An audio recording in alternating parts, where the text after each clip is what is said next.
Assalamualaikum warahmatullahi wabarakatuh. Salam sehat selalu. Perkenalkan, nama saya Mariadi Tirtana Siregar, biasa dipanggil Tirta. NPM saya 2006511400. Saya dari Departemen S3 Teknik Industri.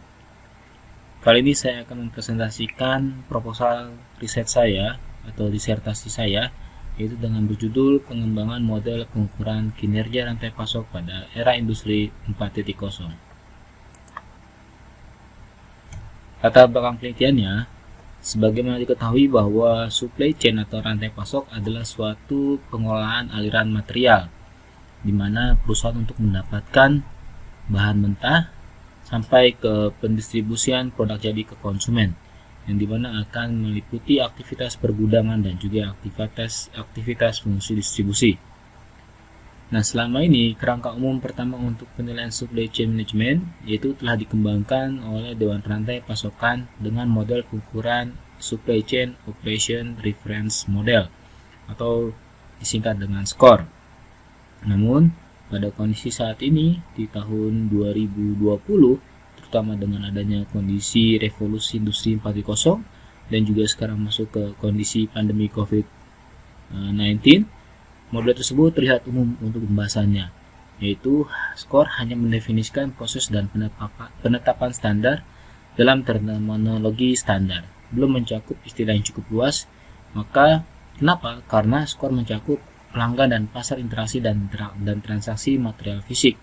Maksudnya adalah SCORE ini hanya untuk bagaimana menyediakan barang ke konsumen.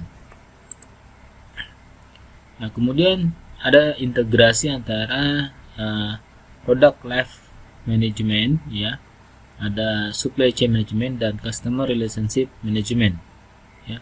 Nah, ini kita dapat lihat di tabel ini, yaitu di atasnya itu ada berhubungan dengan value chain, jadi berhubungan dengan nilai tambah di setiap aktivitas rantai pasok. Nah, design chain atau product life management, ya, product life model, ada research development, product engineering, intellectual property, invention, labs, dan product costing. Kemudian di tengahnya ada supply chain management, yaitu ada aktivitas procurement, manufacturing, order management, logistik, spare part fulfillment, dan service delivery. Kemudian yang ketiga adalah supply customer chain atau customer relationship management, yaitu berhubungan dengan relationship, partner relationship, selling, consulting, customer catalog, pricing, dan support. Dimana ini interaksinya adalah dia akan secara terus-menerus. Oke, kemudian kita masuk ke perumusan masalah. Jadi berdasarkan latar belakang di atas, maka dapat diidentifikasikan perumusan masalah yang akan dipecahkan, yaitu adanya aspek negatif yang terjadi pada dinamika rantai pasokan akan mempengaruhi daya saing yang rendah terhadap perkembangan kondisi bisnis modern yang saat ini sangat kompetitif. Tentunya tujuan penelitiannya adalah sebagai untuk mengklarifikasi faktor-faktor penting yang untuk meminimalisir efek negatif dari dinamika rantai pasokan, yaitu dengan adanya penggunaan metode VCORE, Value Chain Operation Reference Model, untuk mendapatkan maksudnya cara mengelola efek negatif tersebut menjadi secara efektif. Nah, ini adalah level pros dari VCORE, ya. Jadi VCORE ini dilakukan mulai dari level 1 sampai ke level selanjutnya atau level di bawah, yaitu level 1 ini berhubungan dengan interaksi manajemen atau govern, ya. Jadi ada plan dan govern, artinya bagaimana plan ini berhubungan dengan visi misi perusahaan, dan govern bagaimana melaksanakan visi dan misi tersebut. Kemudian mengeksekusinya itu ada market, ada konsumen. Kemudian konsumen ini butuh apa? Butuh research, butuh develop pengembangan, butuh diterima masukannya, butuh dibuat, kemudian dijual dan disupport. Nah, kemudian strateginya adalah level yang paling bawah, bagaimana untuk menciptakan aktivitas execute ini, yaitu dengan menyediakan stok, menyediakan order permintaan, menyediakan adalah ETO, kemudian bagaimana untuk build stock, build order, engineering to order, fulfillment, fulfill for stock, fulfill BTO, dan fulfill ETO. Nah, kemudian untuk cara mengukurnya adalah menggunakan model Customer Satisfaction Index, yaitu ada dua, Main Importance Score dan Main Satisfaction Score. Nilai ini adalah hitungannya adalah sigma N dan I per YI per N, dan MSS adalah sigma N I YSI per N. di mana N ini adalah jumlah responden, EI adalah nilai kepentingan atribut ke I, dan I nilai kinerja atribut ke I. Dan yang selanjutnya adalah membuat wave vector atau faktor bobot dari Customer Satisfaction Index tersebut. Kemudian masuk ke metodologi penelitian. Metodologi penelitian ini adalah menggunakan simulasi rantai nilai atau VICOR yang akan dilakukan pada rantai pasokan terkait ke perusahaan manufaktur.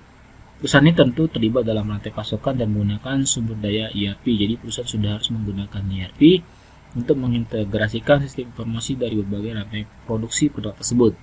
Dalam studi kasus ini mengusulkan berbagai skenario dengan 3 jenis produk yang mewakili 30% dari seluruh produksi perusahaan dan memiliki pangsa pasar yang cukup besar, yaitu 15%.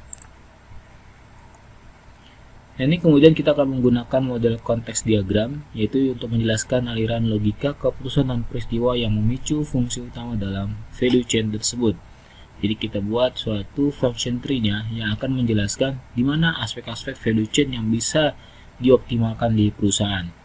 Kemudian juga dalam level organisasi kita akan menggunakan konteks diagram mana aktivitas yang menjadi resource dalam organisasi tersebut. Kemudian selanjutnya kita akan melakukan survei tingkat kepuasan pelanggan ya, dengan data tersebut menggunakan kuesioner untuk mengklarifikasi dan merubah efek negatif dari dinamika rantai pasokan suatu produk yang dihasilkan melalui analis metode VICOR sehingga menjadi efek positif untuk pengembangan produk selanjutnya. Maksudnya di sini apakah ada hal-hal negatif atau komplain dari konsumen yang kita akan jadikan efek positif untuk pengembangan produk selanjutnya. Kemudian model perilaku pelanggan juga disajikan dalam rumus CSI yang tadi di awal, yang ditemukan kebijakan perusahaan terhadap hubungan pelanggan untuk memenuhi spesifikasi yang ditemukan oleh pelanggan. Oke, itu saja materi untuk proposal penelitian dari saya. Terima kasih atas perhatian dan kerjasamanya.